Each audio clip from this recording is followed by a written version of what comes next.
오늘 이야기 소재는 넷플릭스 드라마 삼체입니다. 결론부터 말하자면 원작 소설을 읽은 독자들은 실망스러울 것 같고, 원작을 읽지 않은 시청자들에게는 소설을 찾게 만드는 미끼 역할을 한 느낌입니다. 원작 덕분에 다른 SF 드라마와 차별화는 확실하지만 드라마 특성상 비주얼 표현에 집중하느라 중요한 부분을 많이 놓친 느낌이었습니다. 중국 SF 작가 류츠신이 2006년 출간한 소설 삼체를 원작으로 중국산과 미국산 두 가지 드라마가 만들어졌는데요. 중국산은 29부작, 미국산은 8부작입니다. 러닝타임만으로만 본다면 미드보다 중드가 원작에 더 가까울 거라 예상하는데, 중국산이니까 또 모르죠. 정확한 판단은 다 보고 난 다음 해야 되겠습니다. 극중 무대가 원작의 중국에서 영국으로 바뀌면서 옥스퍼드 5인방에 등장합니다. 첫 번째로 진청은 실질적인 주인공인데요. 베라 교수의 게임기에 접속해서 삼체와 만난 후에 그들의 환경과 침략 이유에 대해서 알게 됩니다. 게임 참여자들을 감시하던 삼체 추종자들의 결정에 의해서 잭과 함께 비밀 집회에 초대됩니다. 그곳에서 삼체 추종자 모임의 수장이 예원제이며 삼체인들이 400년 후에 지구에 도착한다는 사실을 알게 됩니다. 잭의 죽음 이후에는 PDC와 함께 탐사선을 제작하는 계단 프로젝트를 주관합니다. 오거스티나 살라자르는 옥이라는 애칭으로 불립니다. 나노섬유 개발 책임자였으나 카운트다운이 눈앞에 보이는 현상 때문에 최종 테스트 성공 직후 연구를 중단하죠. 나노섬유로 삼체 추종자들의 배를 초박낸 후에 1000명 이상이 사료된 사실을 뒤늦게 알고 큰 충격을 받습니다. 진청의 요청으로 계단 프로젝트의 탐사선 돛을 만들어주지만 PDC 수장 토마스가 위를 경시하는 모습에 분노해서 나노 기술을 다 공개해버린 후에 봉사활동에 전념합니다. 사울은 베라의 제자 중 가장 머리가 좋은 인물입니다. 상당한 바람둥이고 인간관계도 꽤 좋죠.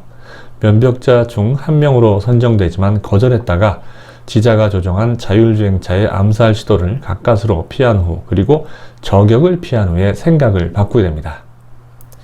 윌리엄 다우닝은 대학 교수로 진청을 짝사랑합니다. 췌장암 4기 시한부 생명을 선고받은 후에 죽음을 담담히 받아들이려 하죠. 잭의 유산을 받아서 별을 사서 진에게 선물하지만 누가 준지는 밝히지 않습니다. 계단 프로젝트에 선발돼서 뇌만 탐사선에 탑재되는데, 안타깝게도 탐사선이 궤도에서 이탈하면서 영원히 우주의 미아가 되는 비극적인 인물입니다. 잭 루니는 학교를 중퇴하고 음료와 스낵 사업으로 백만장자가 된 인물입니다. 진과 함께 게임을 하면서 삼체의 실체를 알게 되고 4레벨까지 달성하지만 삼체 조직의 초청을 거절했다는 이유로 살해당합니다. 유산의 절반을 친구인 윌에게 남깁니다. 이번에는 삼체인들과 추종자들 집단에 대해서 이야기해보죠. 먼저 삼체인은 태양이 3개인 항성계에 사는 외계 종족입니다. 3개의 태양이 있는 한 멸망은 피할 수 없다고 보고 다른 행성을 찾습니다. 예원제와 통신하면서 지구를 알게 된 후 이주를 시작하는데요. 도착에 무려 400년이 걸리기에 그 이전에 지구 문명이 추월하지 못하도록 양자 컴퓨터 지자를 보냈습니다. 게임에서는 인간과 흡사한 모습이지만 실제로는 전혀 닮지 않았다고 하네요. 거짓말 개념을 모르기에 인류를 매우 위험한 종으로 인식합니다. 예원제는 삼체가 지구를 찾아오게 만든 장본인입니다. 문화대혁명으로 아버지를 잃고 개고생하다가 홍안기지에서 삼체와 접촉하고 환영하는 답신을 보내 그들을 지구로 인도합니다. 삼체 추종자 조직의 대표로 심판일호에서 삼체와 소통을 이어가지만 PDC에게 조직이 박살나고 배도 침몰당한 후에는 자신과 추종자들을 버렸다고 믿게 됩니다. 절망감과 좌절감에 홍안기지로 돌아와 자살하려 하지만 타티아나를 만나서 위안을 얻고 고통 없는 죽음을 맞이합니다. 지자는 삼체인들이 만든 양자 컴퓨터입니다. 지구를 감시하고 과학 발전을 방해하죠. 게임기에 접속한 사람들에게 삼체의 환경을 소개하고 추종자들을 모으는 가이드 역할도 합니다. 배에 탔던 추종자들이 몰살당한 후 인류를 벌레라고 칭하며 면벽자 암살을 사주하거나 토마스 웨이드를 위협하는 등 적극적으로 바뀝니다. 시각적인 요소가 중요한 드라마 특성 때문에 그 비중이 커졌습니다. 타티아나 하스는 삼체의 지구 정복에 방해가 되는 사람을 살해하는 킬러입니다. 잭과 예원제를 죽였으며 CCTV에 찍히더라도 지자가 지워주기에 전혀 흔적이 남지 않습니다. 이번에는 삼체를 반대하고 침략에 저항하는 지구 쪽 인물들을 만나보시죠. 토마스 웨이드는 PDC, 즉 행성방위이사회의 수장입니다. 목적을 달성하기 위해서는 수단 방법을 가리지 않으며 추진력이 있고 발상이 아주 탁월합니다. 삼체 추종자 1000명이 탄 배를 아무렇지도 않게 침몰시키고 탐사선의 중량 문제를 뇌만 탑재하자는 발상으로 해결할 정도로 냉정합니다. 그런데 생각해보면 이 정도 지위에 있는 사람이라면 인류의 생존이라는 큰 목적을 실현하기 위해서 감정적인 면을 배제할 필요도 있다고 봅니다. 클래런스는 MI6 출신으로 웨이드의 오른팔입니다. 최전방에서 삼체와 맞서는 인물이죠. 머리가 좋고 쉽게 흥분하지 않으며 목표를 달성하기 위해서 다른 사람들을 잘 설득하고 회유합니다. 넷플릭스 드라마 일부는 1966년 문화대혁명에서 현재까지 대략 60년 정도를 배경으로 현재와 과거 그리고 삼체 항성계의 가상현실을 오가기에 처음 보면 각 장면의 상호관계를 파악하기 어렵습니다. 그래서 이 영상에서는 이해를 돕기 위해서 시간 순서대로 이야기를 풀어가 보도록 하겠습니다. 이야기는 1966년 베이징 칭화대학교에서 시작됩니다. 물리학 교수인 예원제의 아버지는 상대성 이론을 가르쳤다는 이유로 반동으로 몰려 홍위병들에게 맞아 죽죠. 예원제의 엄마는 남편을 옹호하긴커녕 고발합니다. 이때부터 예원제는 인간은 구제 불가능하다는 결론을 내린 걸로 보입니다. 참고 삼아 이야기하자면 문화대혁명은 1966년부터 10년간 일어난 대규모 파괴운동이었습니다. 대약진 운동의 실패로 권력이 악화된 마오쩌둥이 정적들을 견제하기 위해 일으킨 일종의 친위 쿠데타였죠. 예원제는 내몽고로 가서 고된 노동을 하던 끝에 1968년 홍안기지로 자리를 옮겨 전파 메시지 송출을 담당합니다. 어느 날 예원제는 절대로 회신하지 말라. 회신하면 우리가 와서 너희를 점령할 것이라는 외계인의 경고 메시지를 받습니다. 하지만 예원제는 경고를 무시하고 오히려 점령을 도와줄 터니 속히 오라는 환영의 메시지를 보내버립니다. 현실에서 억울한 일을 당한 개인의 원한과 복수심이 얼마나 무서운지 잘 보여주고 있죠. 그까지 지구 따위 인류 따위인 겁니다.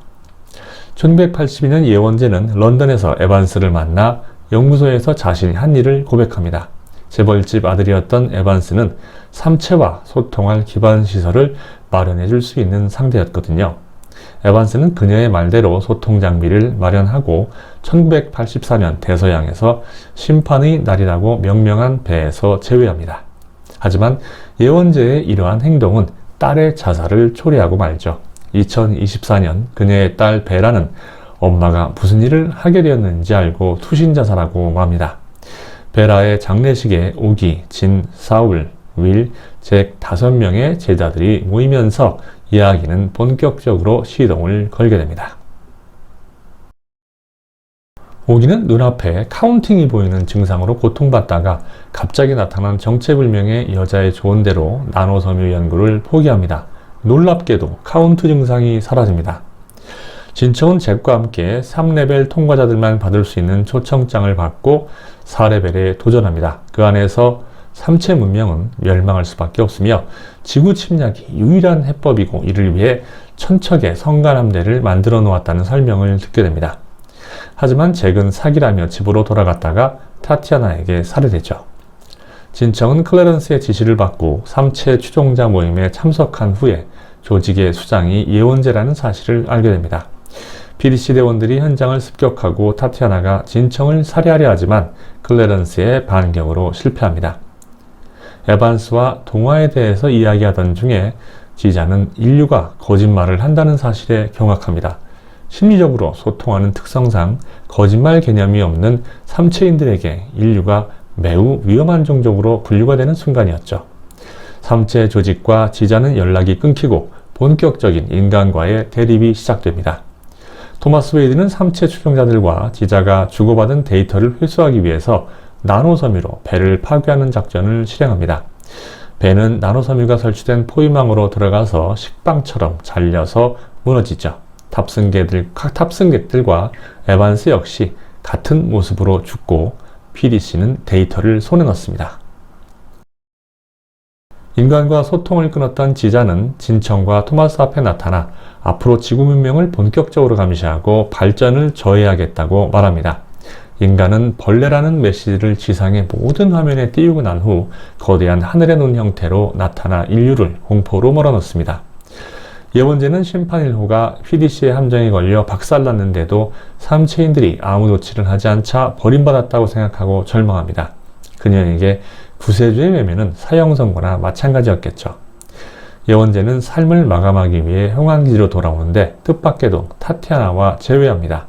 타티아나는 삼체가 버린 게 아니라고 위로해주며 예원제를 고통 없이 죽여주겠다고 합니다. 토마스 웨이드는 전용기를 타고 가던 중 지자를 만납니다. 지자는 탐사선 프로젝트 실패가 애석하다고 비꼰 후 죽는 날까지 감시망에서 벗어날 수 없을 것이라고 협박합니다. PDC는 탐사선을 삼체인들의 성가람대로 보내는 일명 계단 프로젝트를 시작합니다. 계단 프로젝트가 풀어야 할 첫 번째 과제는 광속의 1% 속도를 어떻게 얻느냐는 겁니다. 두 번째 문제는 적재 중량을 2km 이내로 줄여야 한다는 것이고, 세 번째 문제는 탐사선 탑승자가 물리학과 과학에 능통해야 한다는 거죠. 두 번째와 세 번째 문제는 과학자인 위르인에만 탑재한다는 방안으로 해결합니다. 첫 번째 문제는 300개의 핵폭탄을 차례대로 터뜨려서 그 충격파를 이용해 탐사선을 가속하는 걸로 해결하고자 합니다. 하지만 탐사선이 궤도를 이탈하면서 프로젝트는 실패하고 윌은 우주미아가 되고 말죠. PDC와 UN 고위층들은 지자의 감시에 대처하기 위해서 면벽자를 선발합니다. 지자가 인간의 머릿속은 보지 못한다는 약점을 겨냥한 거죠. 인류 중 3사람을 면벽자로 선발하는데 그 중에 사울이 선정됩니다. 사울은 면벽자 되기를 거절하지만 거절 직후 삼체 추종자의 저격을 받고 생각을 바꿉니다. 사울은 이미 회의장으로 오기 전에도 지자의 공격으로 여자친구를 잃은 후였습니다. 시즌 2가 이어진다면 삼체 추종 세력에서 면벽자에 대항하는 파벽자 세력이 등장할 것으로 보입니다. 진과 클래런스, 사울은 계단 프로젝트 실패 후 기분 전환을 위해 교회로 나갑니다. 그곳에는 이상 번식 현상으로 개체가 많아진 벌레들이 바글바글한데요. 클래런스는 벌레들을 방역하려고 온갖 수단을 다 사용했지만 벌레들을 완전히 없애는 건 불가능하다며 전의를 불태웁니다. 인류와 같은 입장의 벌레들을 말없이 지켜보다 돌아서는 3사람과 수많은 벌레들을 비춰주며 드라마는 막을 내립니다. 이 드라마를 보면서 떠오른 일본 만화가 있습니다. 바벨 2세로 유명한 요코야마 미츠테루의 1976년작 마즈입니다. 주인공인 마즈는 외계인이 인류를 파멸시키기 위해 남겨놓은 존재였는데 반드시 파멸시켜야 할 정도로 악한 생물이 아니라고 판단하고 인류를 구하기 위해서 외계인이 남긴 육신체와 싸워 지구를 구합니다. 하지만 마즈에겐 생각지도 못한 적이 남아 있었습니다. 바로 인간들의 이기심이었죠. 삼체인들이 지구의 문명을 방해하고 감시하기 위해 보낸 지자와 마즈의 역할이 흡사하고 인간을 위험한 종으로 보고 말살하려 한다는 전개도 유사합니다. 다만 지자가 삼체인들의 지시만 수행하는 수동적인 컴퓨터인데 비해서 마즈는 스스로 판단하고 지구를 파멸시킬 수 있는 힘을 가진 능동적인 존재라는 게 다르죠. 반전의 결말이 꽤나 인상적인 명작이니 기회가 된다면 꼭 읽어보길 추천합니다. 시즌1의 인상적인 부분을 이야기해 보겠습니다. 시각적으로는 게임기 안에서 진과 잭이 3차례나 경험하는 삼체 항성계 문명 장면과 PDC가 나노섬유로 삼체 추종자들의 배를 썰어버리는 장면을 들 수 있습니다. 의미론적으로는 예원제가 경고 메시지를 무시하고 지구를 점령하도록 적극 돕겠으니 오라는 답신을 보내는 장면과 클래런스가 결말에서 건네는 무슨 수를 써도 벌레들을 완전히 없애는 건 불가능하다는 대사입니다. 이 대사야말로 이 드라마의 주제 중 하나를 함축적으로 잘 표현한 문장이라고 봅니다. 이 드라마를 보고 나서 갑자기 일제강점기를 돌이켜보게 되더군요. 약삭빠른 당시 기득권들은 재빨리 일본에 붙어서 한민족을 착취하면서 호의호식한 반면 독립운동가들은 거의 불가능해 보이는 상황 속에서도 빼앗긴 들에도 봄은 온다는 생각으로 투쟁을 전개한 결과 광복을 실현할 수 있었습니다. 그러나 나라 입장에서는 좋았을지 몰라도 개인적으로 그들이 치러야 할 대가는 너무나 컸습니다. 독립운동가들의 목숨은 물론 대대로 자손들마저 생활고에 시달리며 살게 되는 결과를 낳았으니까요. 우리가 역사를 배우는 이유는 역사를 보며 미래를 준비하기 위함입니다. 나라를 팔아먹은 이들과 후손들은 떵떵거리며 살고 나라를 구하기 위해 희생한 이들은 죽고 후손들은 가난에 쩔어 사는 모습을 본 국민들은 이 드라마 같은 상황이 벌어지면 과연 어떻게 반응할까요? 무기를 들고 싸울까요? 아니면 외계인의 앞잡이가 되어 인류를 탄압할까요? 예상하건대 나치 부역인들을 깡그리 죽여버렸던 프랑스와 한국의 반응은 많이 다를 거라 확신합니다. 다음 시간에는 중국 드라마 3채를 넷플릭스 드라마와 한번 비교해 보도록 하겠습니다. 시청 감사합니다.